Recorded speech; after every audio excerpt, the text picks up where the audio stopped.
در اونجا رضوان صادرов اعلان کرد که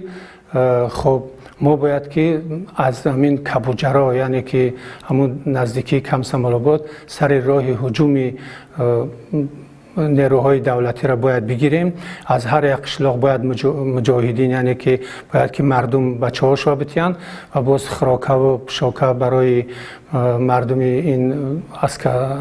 آدمای من یعنی که اسکرای من بتین گفت و مرا مسئولی یعنی که رهبری همین روحانیای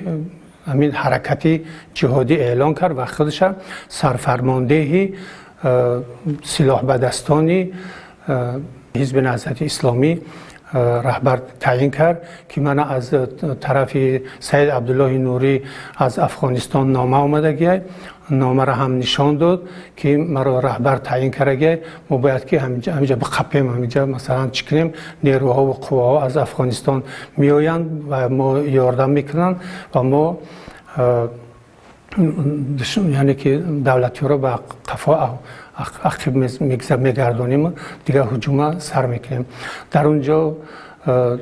قماندان ها از هر گروه ها بودن، از جمله ملا اعظم بود، از جمله حاجی نظرالله بود، اسمت اولی بود. هر کسی که با مقابلش گفتیم کلمه روسی پاپیراک میبرامد را از بین میبرد.